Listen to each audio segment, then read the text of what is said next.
Your alignment and connection to the vision and the mission of the business is the difference between working in a terrible environment and a terrible culture and working in a great environment and a great culture. The workforce is lacking meaning. Companies are lacking meaning right now. And if you don't have a vision and a mission, your company has no meaning whatsoever. So when you're willing to look at a piece of darkness or a shadow, you can actually transmute it to light. Scaling is hiring. Hi, I'm Ryan Blair, New York Times bestselling author and serial entrepreneur. I've had $2 billion in sales and $1 billion in exits. And today I'm going to share with you some information that's going to help you become more successful as an entrepreneur. I hope you enjoy.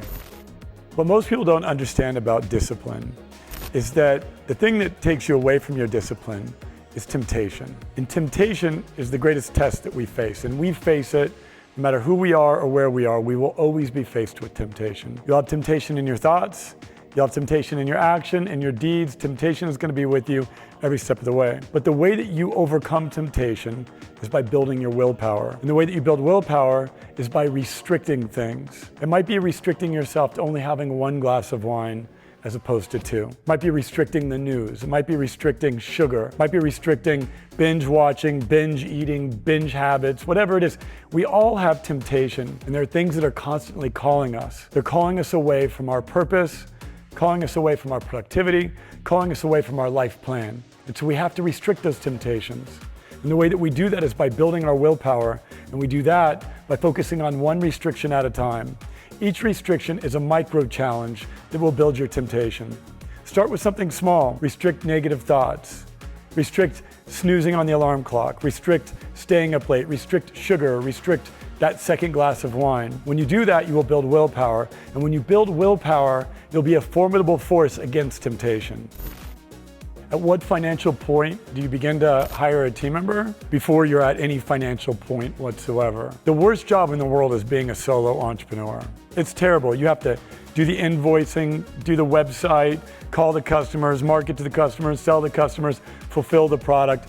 That's entrepreneurship in its lowest level, and it's the most difficult form of entrepreneurship. Now, when you have a team of A+ people working in a tight culture, getting the job done, that's fun. And that's when you create the most value in life. And so the only way you get there is by hiring people. And so every business I've ever started, I started by hiring people. I didn't start the business by waiting to hire people. I started the business by hiring people, and I grew the business by hiring people, and I scaled the business by hiring people. And that's the exact formula that I'm using at AlterCall right now. And we proudly have 24 people working in our movement. And the company's 3 years old. In 3 years from now, that'll be 240 people working in the movement, or more, God willing. But the way you get there is by hiring people. Scaling is hiring. Is there a thing called toxic positivity? Yeah, if you're not willing to look at the dark. Healing and personal growth is about looking at the dark, looking at the shadows, the things that you don't want to look at. You need to be willing to look at them. And the reason why is because what you're afraid of and what you run from chases you. And what you actually are willing to confront generally disappears. And so if you're not willing to look at it, it's going to constantly be chasing you. You might not want to look at one of your weaknesses. You might not want to look at a bad decision in your past. Perhaps you did something sinful or you failed and you don't want to look at it. And I know that very well because for a while, I didn't want to look at anything. And what I realized is the things that I didn't want to look at, they would chase me until I finally had the confidence, until I finally understood this process where I realized that if I looked at it, I could minimize it, I could dissolve it, I could reflect on it, and I could learn from it. And when I did that, it didn't chase me anymore. So when you're willing to look at a piece of darkness or a shadow, you can actually transmute it to light. But if you're unwilling to look at it because you're being toxically positive, then that darkness will always exist. How important is it that your team believes in your mission? It's everything. There's nothing more important than that.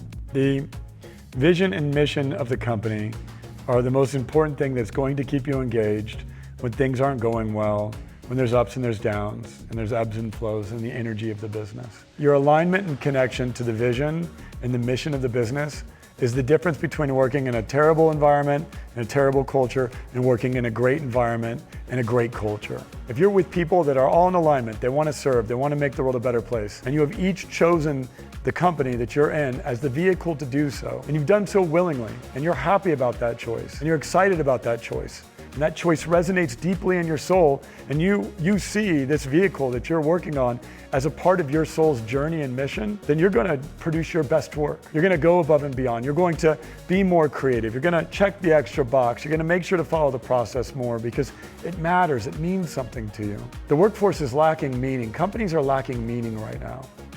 And if you don't have a vision and a mission, your company has no meaning whatsoever. The only meaning your company has is to make you wealthy.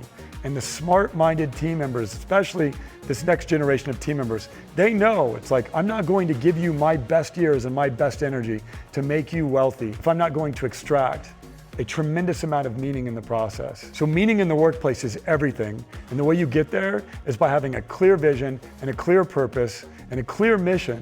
And everyone is aligned in that, and everyone is moving toward that vision, mission, and purpose. What's my hiring process? I look for very talented people that have a deep desire for impact. I love people that have big hobbies. They're black belt in jiu-jitsu, or they love to do art or music. I want people that have a really deep passion for something, and that gives me an example of them doing something at a very high level. I want them to be very passionate about doing something outside of work. Could be rock climbing, could be triathlete, whatever it is. I want them to have a big hobby or a big passion for creativity or something of that I'm inspired by. I want to be surrounded by people that inspire me. I want to be surrounded by people that awe me with their level of thinking, their quality of product, the work that they do. I want to be a part of a team. So I'm trying to hire people and add people to the team that are going to inspire me. And I know if they're inspiring me, they're going to inspire our fellow team members. Life is about setting up patterns and then changing those patterns and experimenting with the patterns to try to optimize your energy for the season that you're in. And so sometimes I have a very good habit, but it's no longer good because that pattern doesn't represent the season that I'm in right now. So I need to change that habit with a new habit that represents the season that I'm in. It's a complex thing. There's no one size fits all program for this. It's about really knowing yourself, knowing your soul, knowing your energy. For a while there, I had a very good habit of taking a bath for about an hour and a half every single morning. I loved it. You know, it relaxed me. It allowed me to meditate. I listened to good music. But in the season that I'm in right now, that's not the most important thing for me to spend my mornings doing. I take my dog on a walk. I catch the sunrise. And I'm not taking the hour and a half bath. It's not that the hour and a half bath was a bad habit. It's that that pattern had run its course and that strategy had run its course. So now I have to have a new pattern and a new strategy in order for me to have a new level of optimization in my life. How do you change bad habits to good habits? Every good habit can turn into a bad habit. Every bad habit can turn into a good habit. There's a polarity to life. Like something good today could turn very bad tomorrow, and something bad today could turn very good tomorrow. So knowing that everything energetically has a negative pole and a positive pole.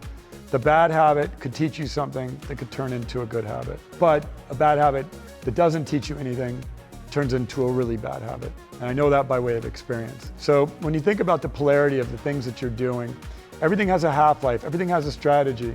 You know, you don't want to be stuck in the same pattern every single day, no matter what, for the rest of your life. That is a boring life. So some days you have to change up the pattern. Some days you have to change it up. You know, you don't want to be so discipline oriented that there's not a day that you won't break from that discipline to perhaps, you know, enjoy something that you're not enjoying in your existing pattern. I hope you enjoyed this video. Do me a favor, like, subscribe, share, help boost this video. I want to get the word out about my work and I could use your help. Thank you so much and God bless.